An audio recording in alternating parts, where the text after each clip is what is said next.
네, 키워드를 이용하면 원하는 정보를 쉽게 얻을 수 있습니다. 키워드 포착. 오늘도 쿠키뉴스의 심유철 기자 나와 있습니다. 심 기자 안녕하십니까? 네, 안녕하세요. 키워드 포착의 심유철입니다. 네, 오늘은 어떤 주제에 대해서 이야기 나눠볼까요? 오늘 제가 제시할 키워드는 개인정보 무단 도용입니다. 준비된 영상 먼저 보시죠.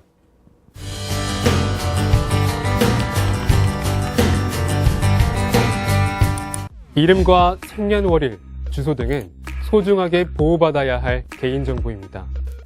하지만 인터넷을 통해 개인정보의 수집, 저장, 유통이 간편해지고 그 관리 또한 소홀해진 탓에 하루가 멀다 하고 개인정보 무단 사용에 대한 뉴스가 나오고 있는데요. 심지어 포털 사이트는 접속한 위치까지 수집해 원치 않는 광고를 보여주고 유출된 개인정보가 범죄에 악용되기도 합니다.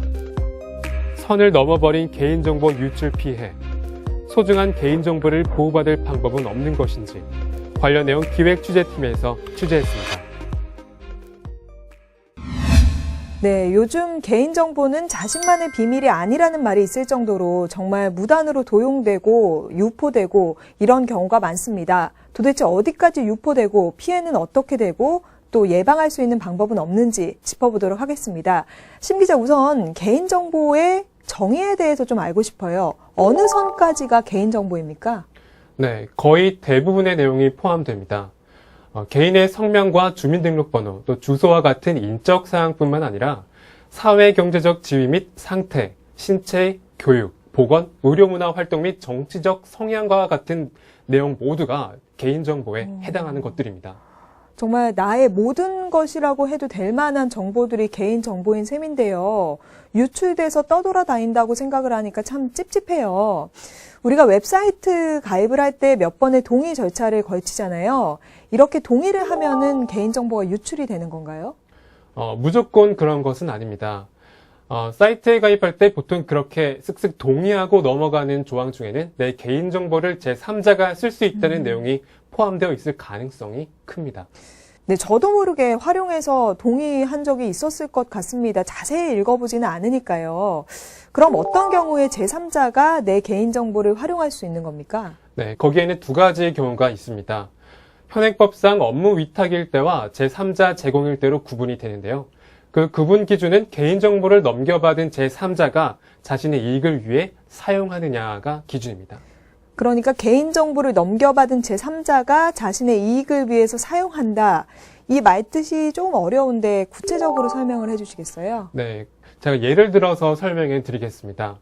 보통 여성분들이 출산을 위해서 산부인과를 찾게 되면 자신의 개인정보를 병원에 제공하게 됩니다. 그리고 산부인과에서는 병원과 연계된 사진관에 산모의 개인정보를 다 넘기죠, 보통은. 그리고 사진관은 홍보를 위해서 그 개인정보를 활용하게 되는데요. 산부인과로부터 개인정보를 받은 사진관은 오로지 사진관의 이익을 위해서 정보를 활용했으므로 제3자 제공에 해당합니다. 하지만 배송 대행 업체처럼 오로지 개인정보를 준 업체를 위해서만 사용한다면 그건 업무 위탁이 되는 겁니다. 네, 지금 말씀하신 업무 위탁이나 제3자 제공에 있어서 개인의 동의는 필요하지 않나요? 네, 업무 위탁의 경우에는 개인의 동의가 필요 없지만 특히 제3자에게 제공할 때는 동의를 얻기 전에 미리 개인정보를 누구에게 또 어떤 정보를 언제까지 왜 제공하는지 명확하게 알려줘야 합니다. 만약에 그 내용을 지키지 않고 동의 없이 개인정보를 제3자에게 제공했을 경우에는 뭐 처벌을 받게 되나요? 네, 그럴 경우에는 법적인 제재가 가해집니다. 5년 이하의 징역이나 5천만 원 이하의 벌금을 받게 됩니다. 네, 저도 여러 사이트에 가입해 봤지만 제3자 제공에 대한 동의는 거의 받는 것 같습니다. 많이 받거든요. 그런데 이 동의에 강제성이 없다는 거죠? 예, 그렇습니다. 제3자 제공 동의는 강제사항이거나 필수가 아닙니다. 업체 측에서도 동의를 안 했을 때 받을 수 있는 불이익에 대해서 설명할 수 있지만 최종적으로 동의하고 말고는 개인의 자유입니다. 그럼 이런 경우는 어떤가요? 웹사이트에서 제3자 제공 동의를 안 하면 가입이 안 되도록 막는다면 이것도 불법인가요? 네, 그것은 확실한 불법 행위입니다.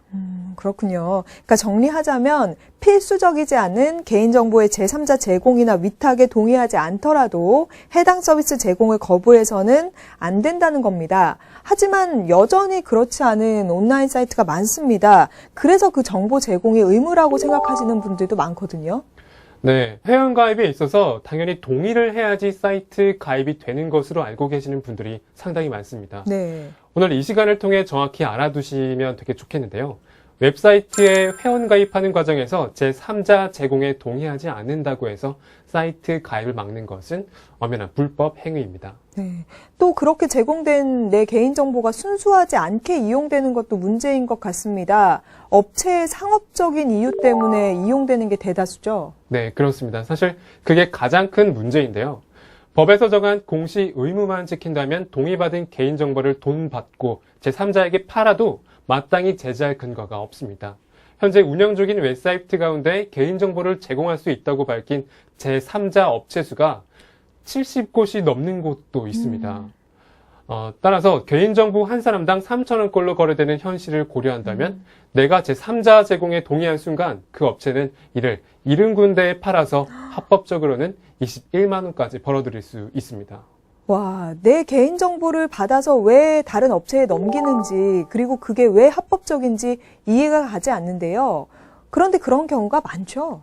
네, 이에 해당하는 사례가 홈플러스 사건입니다. 홈플러스는 2011년부터 2014년까지 11번의 경품 행사로 모은 개인정보 2,400만여 건을 보험사에 231억 7천만 원의 돈을 받고 팔았습니다.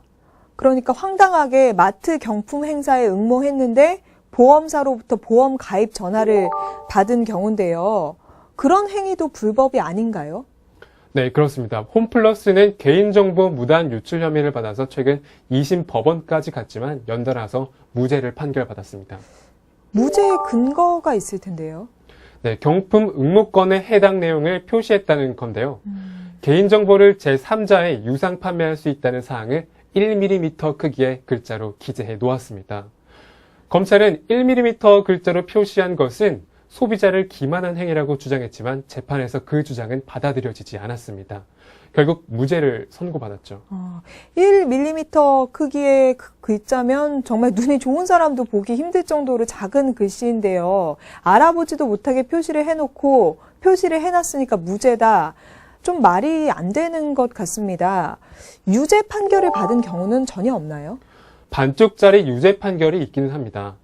롯데홈쇼핑은 지난 2007년 7월부터 2014년 3월까지 324만 762명 중 29,628명의 개인정보를 동의 없이 무단으로 보험회사에 팔아서 37억 3,600만 원을 챙겼습니다. 과징금은 고작 1억 8천만 원에 그쳤습니다. 아니, 챙긴 돈에 비해서 벌금은 너무 적은데 처벌이 왜 이렇게 약한 겁니까? 네, 롯데홈쇼핑은 약 324만 명의 정보를 팔았지만 제3자 제공 동의를 받지 않은 2만 9천여 명에 대한 부분만 처벌을 받게 된 건데요. 앞서도 말씀드렸듯이 제3자 제공에 대한 사전 동의만 받는다면 수수료를 받고 고객 정보를 되팔아도 불법으로 규정할 근거가 부족한 겁니다. 네, 개인정보를 팔아도 제대로 된 처벌을 받지 않는다니 관련 법의 정비가 반드시 필요해 보입니다. 또 궁금한 부분이요. 저는 그 위치 정보가 부실하게 관리되고 있는데 논란 적이 참 많습니다. 제 위치가 어딘지 포털 같은 데 들어가면 바로 파악이 되고 그 근처 상업시설이 검색되는 경우가 많거든요. 네, 포털에서 위치 정보를 수집해 이용하는 건데요. 컴퓨터나 스마트폰으로 접속한 지역을 파악해서 해당 지역의 날씨, 소식, 광고 등을 자동으로 보여지게 하는 그런 서비스이죠. 네, 어떨 때는 오싹할 정도로 자세하게 알고 있더라고요. 아무리 마케팅이라고 하지만 이렇게 개인의 위치 정보를 수집하는 게 당연한 겁니까? 이 포털 측에서는 그에 대해서 어떤 주장을 하나요? 네, 대한민국 대표적인 포털 사이트 네이버 측은 위치 정보 수집에 아무런 법적 하자가 없다고 말하고 있습니다. IP 정보의 경우 자동 생성된 정보로 이용자의 동의 없이 수집이 가능하다는 건데요. 또 IP 기반의 지역 타깃 광고는 네이버, 다음, 구글, 또 페이스북 등 기업에서 사용하고 있는 범용화된 광고 방식이기 때문에 문제가 없다는 입장을 내놓고 있습니다. 네이버뿐 아니라 다음이나 카카오 역시 별 문제가 없는 것으로 알고 있다고 답했고요. 정말 그런가요? 법적으로 문제가 없나요?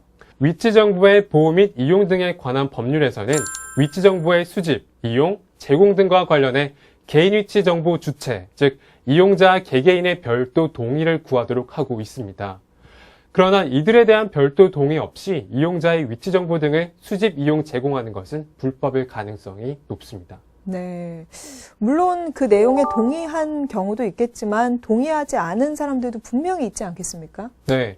개인정보를 수집할 수 있는 경우는 크게 당사자의 동의와 법률에 의한 경우 등 두 가지로 나눌 수 있는데요. 만약 로그인을 하지 않은 상태거나 회원가입이 되어 있지 않은 상태에서 정보를 수집한 것이라면 그건 위법으로 볼 수 있습니다. 네, 물론 IP 정보가 특정 개인을 지칭하는 건 아닙니다. 하지만 그 내용을 바탕으로 한 광고는 특정인을 타깃으로 하고 있습니다. 그 부분에 대해서 해당 업체가 사용자의 동의를 얻은 적도 없고요. 이렇게 사전 동의 없는 마케팅 활용은 논란의 소지가 많을 것 같은데 어떻습니까? 네, 최근 위치 정보를 활용한 앱을 심심찮게 발견할 수 있지만 이들은 설치와 동시에 위치 정보 마케팅 활용 동의 여부를 묻습니다. 그리고 이용자가 그에 동의할 경우 위치 정보 기반으로 알림창 내지는 푸시 형태로 광고가 노출되는 식입니다. 네. 반대로 별도의 동의가 없는 위치 정보는 불법인 거군요. 네, 위치 정보에 기반해서 마케팅을 하는 앱 개발 업체는 위치 정보에 대한 개인 위치 정보 주체의 별도의 동의를 받아야 합니다. 또 실제로 그러한 절차를 준수해서 이용자의 위치 정보를 수집, 이용, 제공하고 있는 거죠.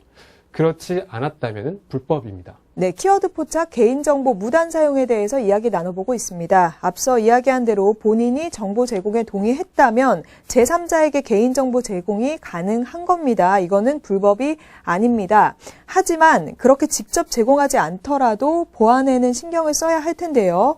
보안에 문제가 생겨서 유출이 되는 경우도 있죠. 네, KT, LG U+, 다음, 티켓몬스터 등 이러한 업체들을 대상으로 조사를 진행한 결과 SK텔레콤과 네이버, 카카오의 위치 찾기, 택시 서비스 등 주요 위치 정보 서비스에 문제가 있는 것으로 확인이 됐습니다. 주소와 동선 등 민감한 개인정보인 위치 정보가 방화벽이나 암호 등 보안 조치 없이 보관되고 있는 것으로 나타났습니다.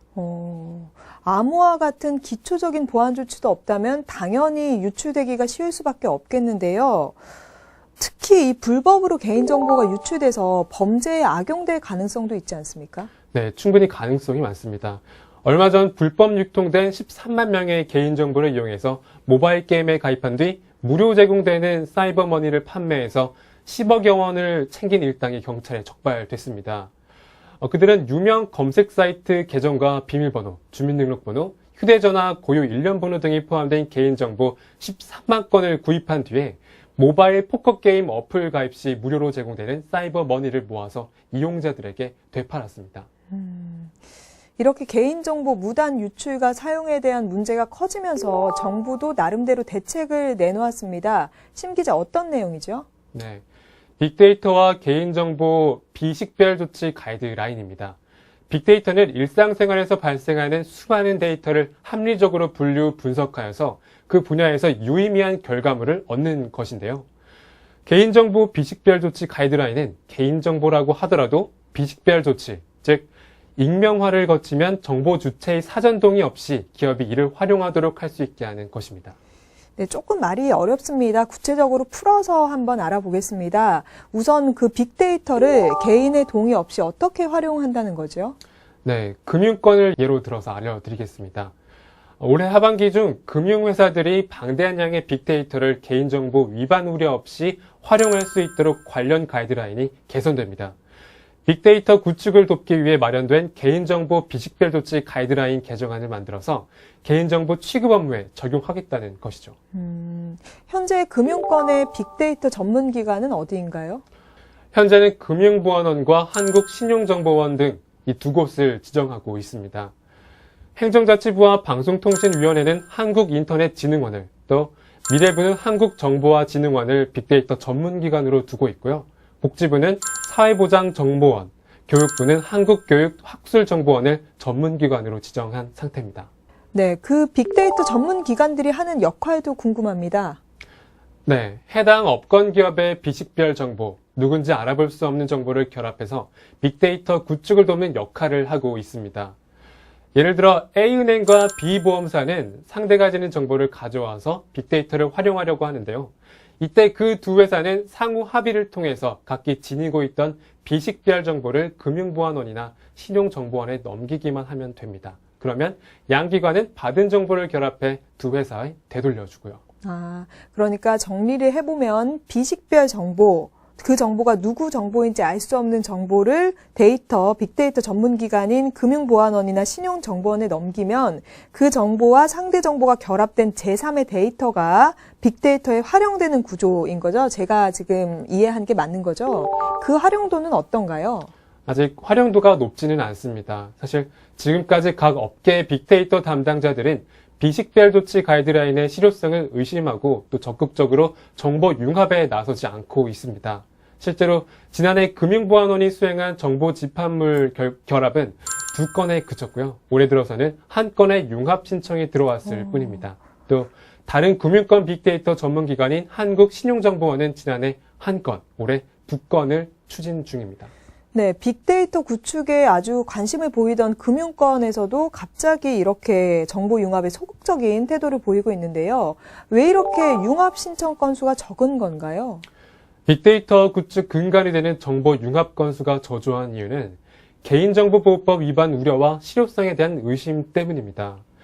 비식별 조치 가이드라인에 따라서 개인정보를 가공해서 사용한다고 해도 누군지 알아볼 수 있도록 재식별 과정을 거치면 개인정보보호법 위반에 해당할 수 있기 때문입니다.